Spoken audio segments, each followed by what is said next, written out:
is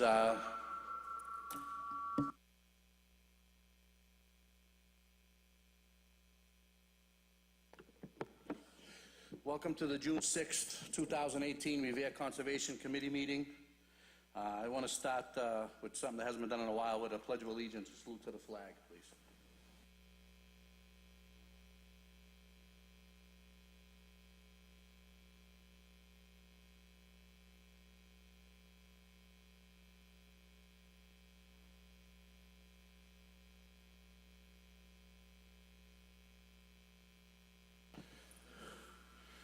And first we'll have a roll call.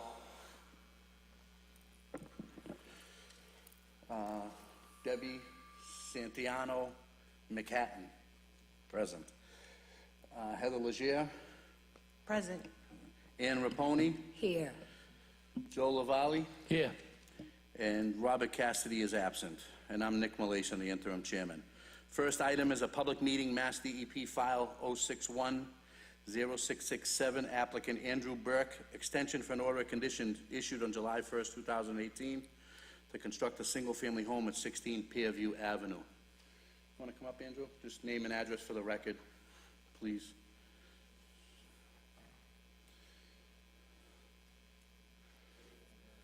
Just press the button, Andrew. Thank you. My name is Andrew Burke, and I'm the owner of 16 Pearview Ave, in the process of building a single-family dwelling, and I'm here to procure an extension so that the project can still keep going forward. Okay.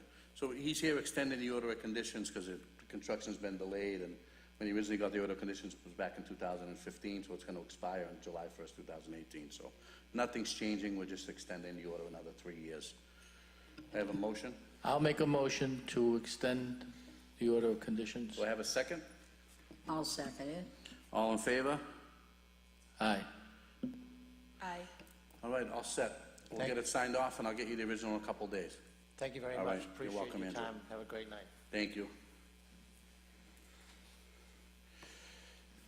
Second is a public meeting, Mass DEP file 061-0464, 777 North Shore Road. Represented by Attorney Corey Rhodes, certificate of compliance for order of conditions issued back in 2003 for work performed and completed. Property has been sold, and the certificate of compliance is needed to clear the title for the Registry of Deeds. Good afternoon, good evening, Chairman. My name is Corey Rhodes. I'm an attorney with the Ambrosio Brown LLP, and I represent the applicant 77 Partners LP. This is a little bit of an unusual situation that an order of condition was drafted and recorded against the title in 2003. When my client first bought the property back in, I think 2017, their prior attorney never found it, never saw it there, and only when they've gone to sell it now that this came up with the current buyer. With the chairman's help, we were actually able to take a look at some of the old files for the commission around the same time period, and did find that in April 2004, April 27th, it looks like there was actually a hearing following a site inspection in April 24th of 2004, and that a draft order approving a certificate of compliance was put together. We suspect that the original was provided to the owner and they just failed to record it at that time.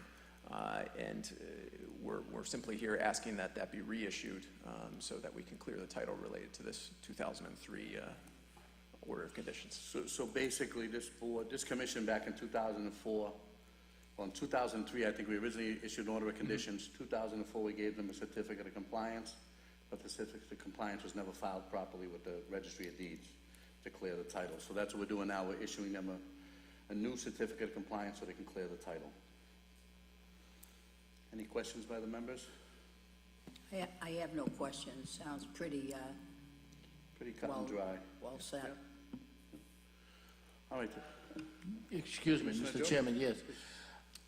Were there any gasoline tanks, storage tanks in the ground that day? At this property, I think there was a oil water separator maybe, and this is I'm talking fuel, diesel, gasoline. Not that I'm aware of, Yeah, I no. don't think so. Yeah. You know, I can't think back that far, but It's, I think there was, I don't know if Rent-A-Tool had something above ground. I feel like maybe they did, but not that my clients told me about, and it's now, the use that's going on there now is it's a crane kind of company for construction. So they're probably not using it in the same way. Well, I know that the crane company never came before us with anything. Yeah, they were only doing any kind of renovations to the building itself, as far as I know. Thank you. Do I have a motion to reissue the certificate of compliance? I make the motion to do that. Ann Raponi, seconded by Joe Laval. All right, let me just get this signed.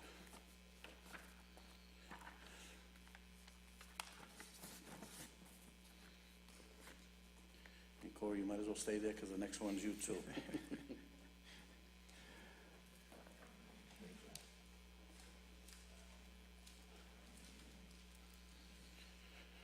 All right, so the third item on the agenda, Mass DEP file 061-0650-777 North Shore Road, represented by Corey Rhodes, Attorney Corey Rhodes, certificate of compliance for order of conditions issued on October 1st, 2014 for helicopter pad work that was never completed, never started and never completed.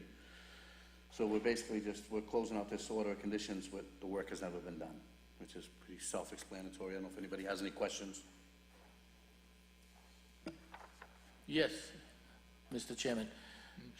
So when you sell the property, then you're voiding the helicopter pad?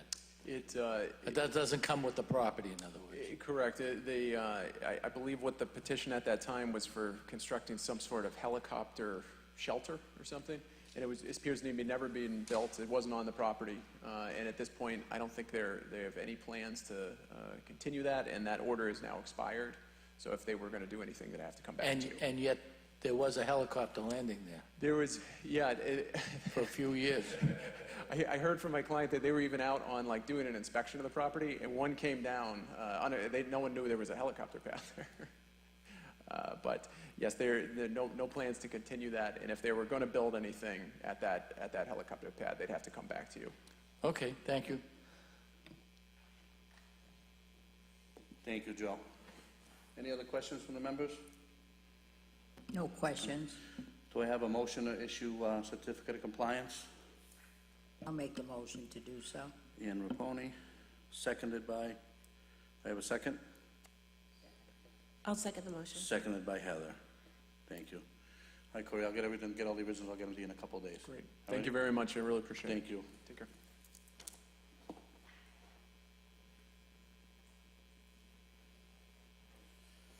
Next item is Mass DEP file 061-0716-140 Lee Burbank Highway. Global companies to replace 8 deteriorated pile vents on existing access pad of terminal dock. Name and address for the record, please. Good evening. My name is David Porter. I'm with Childs Engineering Corporation. I live at 14 Old Chestnut Street in Franklin, Massachusetts. Our request tonight is basically to do, for lack of a better term, maintenance on the existing piers at the facility. And the way in which we're proposing to do it is to install a new set of pilings, which are the elements that support the timber walkway and the pipes that carry the product from the ships onto the land. And the way we're going to do it is install the new one and then remove the old one right next to it, so there'll be no net change. But if we don't re-support those things, we wouldn't be happy. So we want to make sure we re-support everything before we take the old stuff out. And Any questions from the commissioners? Yes, Mr. Chairman. Go ahead, Excuse me. I will refer you to the photos 1 and 2. Yep. Am I looking at the pilings that are going to be replaced? Yes, you are looking at all of the pilings at this point, but there will be 8 individual sets. So if you look at photo number 1, I'm going to go by memory here, and I'm not a young fellow anymore. I think there's 3 of them in that first group. And then if you look at photo number 2, that's from the same corner that the photo is taken for 1, and you're looking down that, and that's where the other 6 will be done. Joe, remember we were there last year for the other project? they did? Yes, And he had explained to us they're gonna be doing work the following year. yes. Well, you know, I can actually see in photo 2, I can see some double pilings there. The one's all withered away on the inside, and then there's a more substantial one on the outside.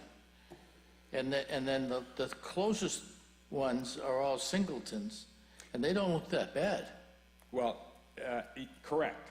They, not all of them are bad. That's why we are only doing a total of 8 out of, if you go to the I plan, think there's 56 or something total, exactly, right? there are some 56, and so we're not doing everything. We're only doing those that need to be repaired now. I would suggest that you will see us again at some point in time, 4, 5, 6 years down the road. Well, when others go bad, we'll come back and ask for the same permission. Mr. Chairman, Mayor, Yes. you say you're going to repair 12 of 50 some odd? 8 8 out of 50. out of 56. And how do you determine which ones are the most needy? Okay.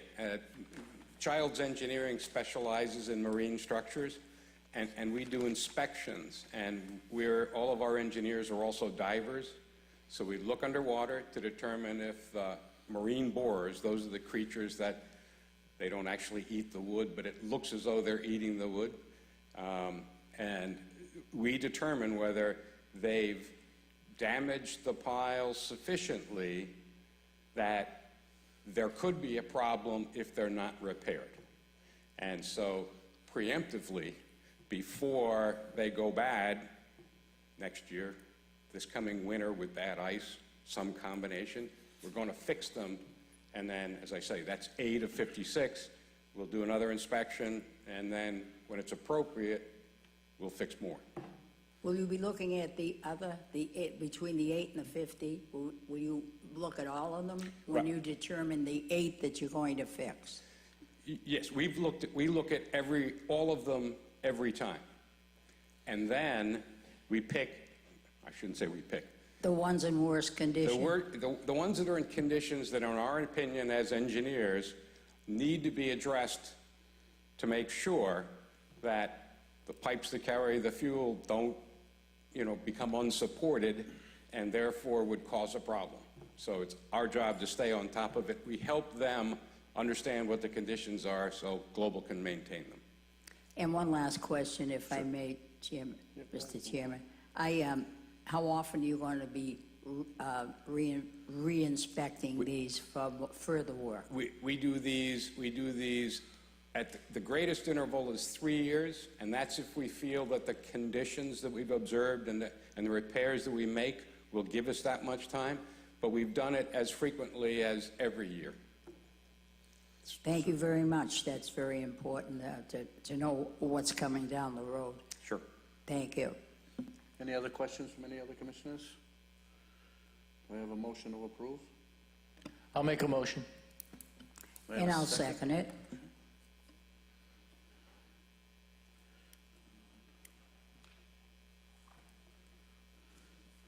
All right, all set. We'll Thank get you. this signed off, and I'll get you the originals, and within a couple of days, they'll get mailed out to you. Much appreciated. Thank you. Just a quick one, Mr. Chairman, I believe Marine Fisheries got in touch with you. I actually did. I apologize. I did. I got a letter from Marine Fisheries yesterday for the rest of the commissioners that the work that the scope of work they're doing is not going to interfere with any type of stuff. Can I just ask you a question? What was your name again? David Porter. David Porter. Yep. Thank you very much. Have a great night. Welcome, you too.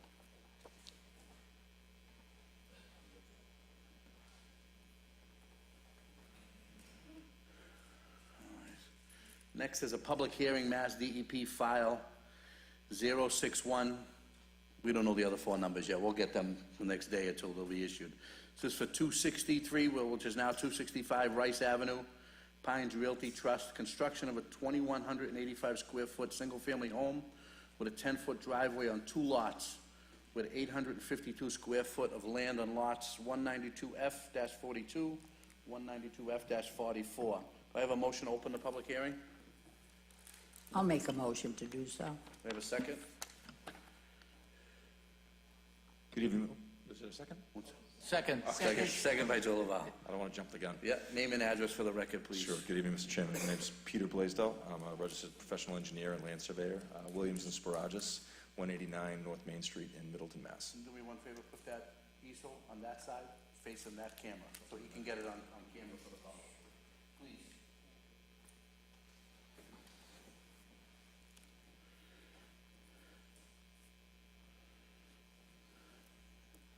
Just turn it a little bit. A little more?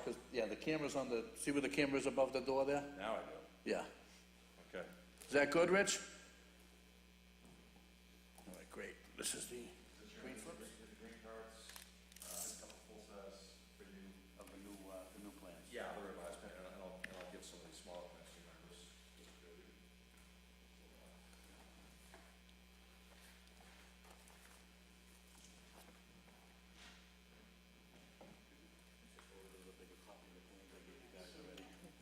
This one all set? So basically, all that's changed in the plans you guys have is we're going from an asphalt driveway to pavers in the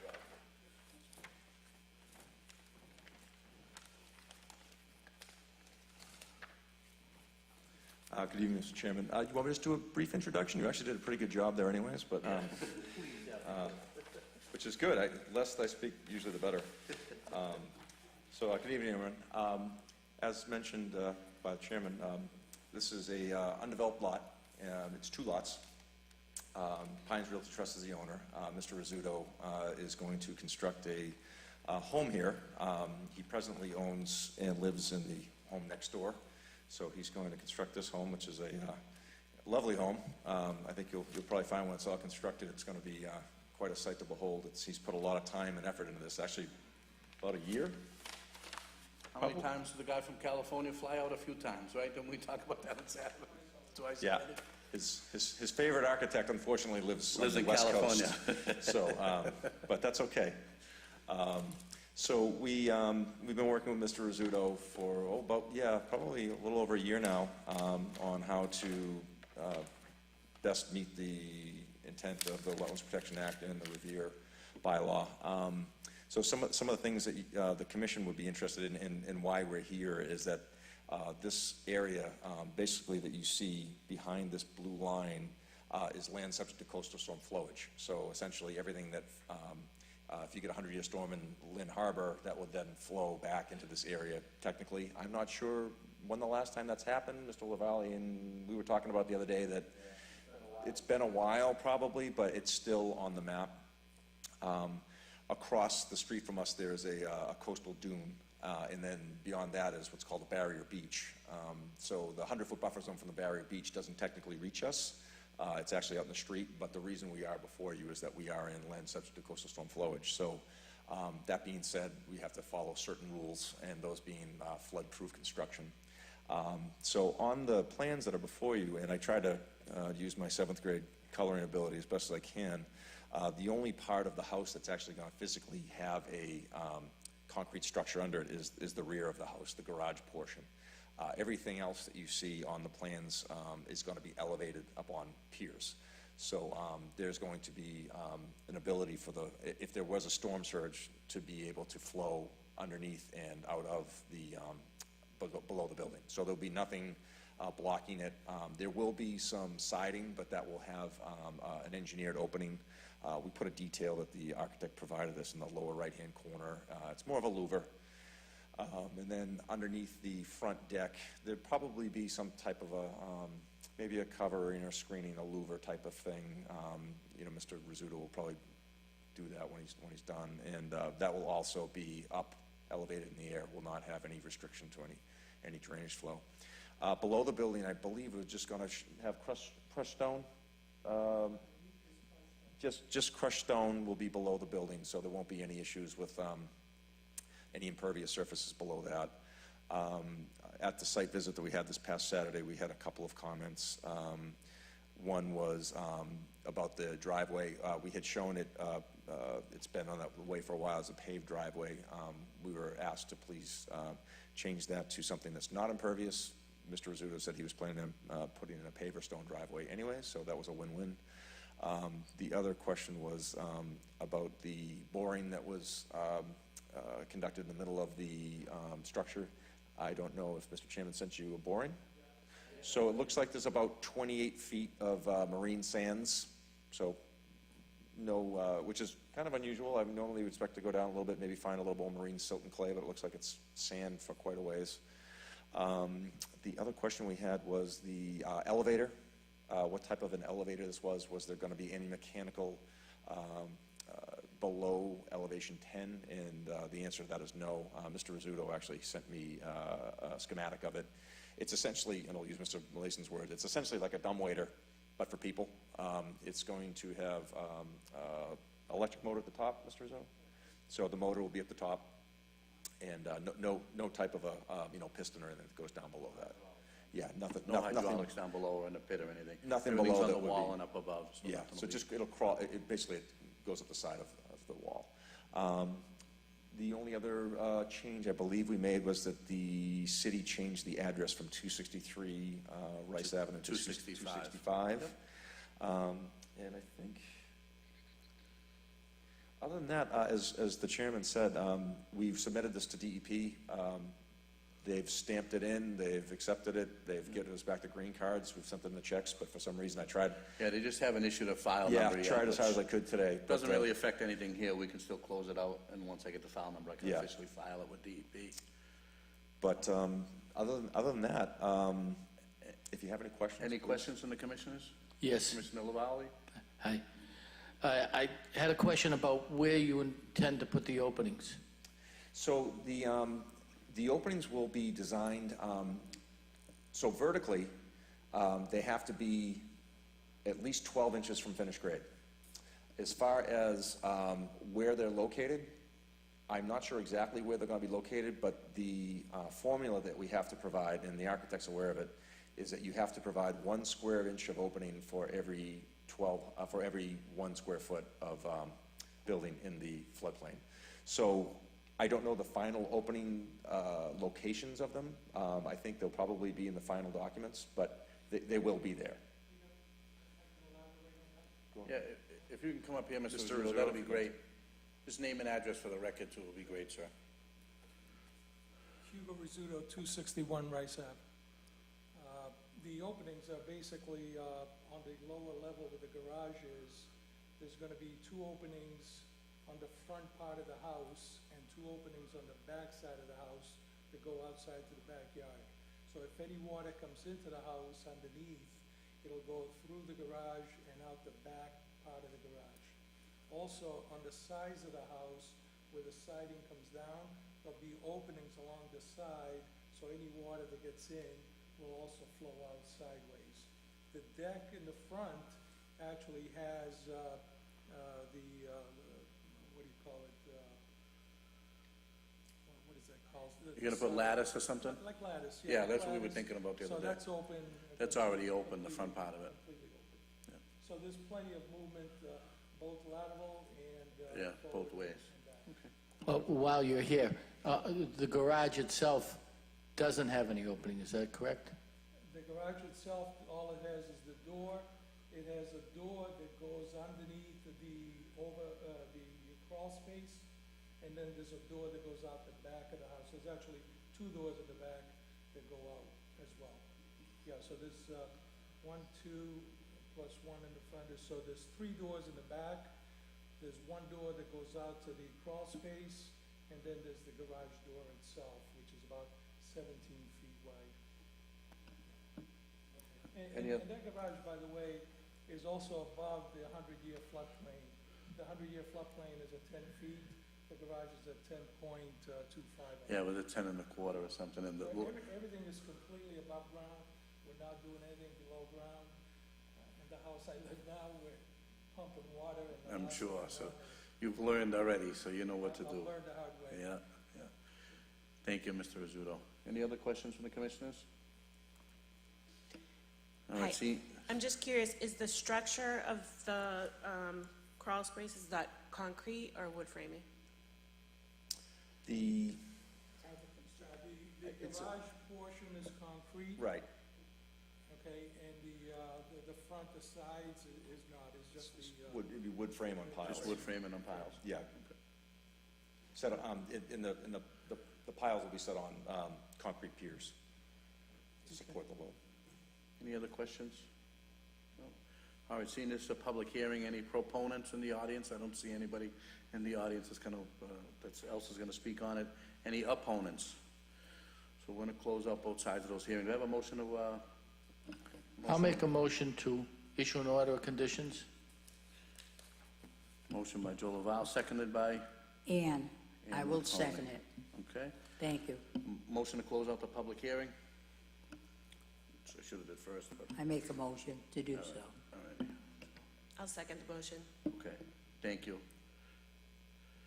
All right, Peter, give me, once we get that number, Peter, I'll get everything, and we'll get everything corrected online as far as the address, because now everything's changed to 265, the city changed it. Yes. So we'll get everything documented online, and we'll get it changed. Once we get that number, I'll get you the originals of everything.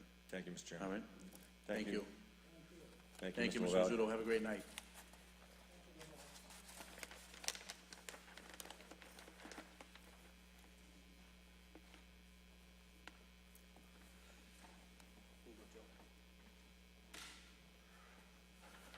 All right, last item on the agenda.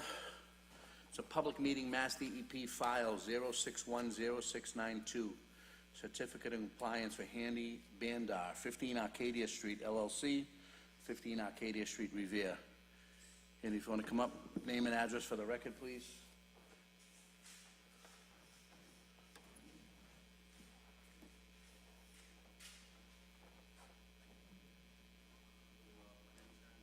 Press that button, Handy, so it turns red.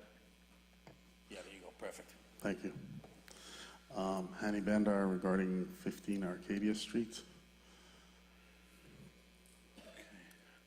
All right, so he's here for certificate of compliance for order of conditions. We gave him, I think it was last year we issued them. Yes, sir. Last March. Last March, yeah. So I drove by there the other day, the driveway's right, everything's the way it's supposed to be. He's got gravel out in front for the driveway for everything to pour out, so he's done everything according to the order of conditions that was given. So do I have a motion to issue a certificate of compliance?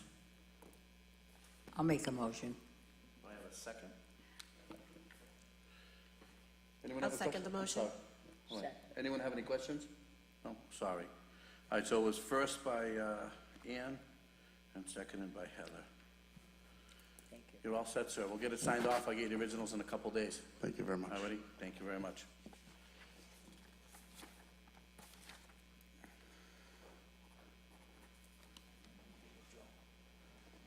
Before we close out, I just want to, being the interim chairman for the last couple of months and taking over for Andy.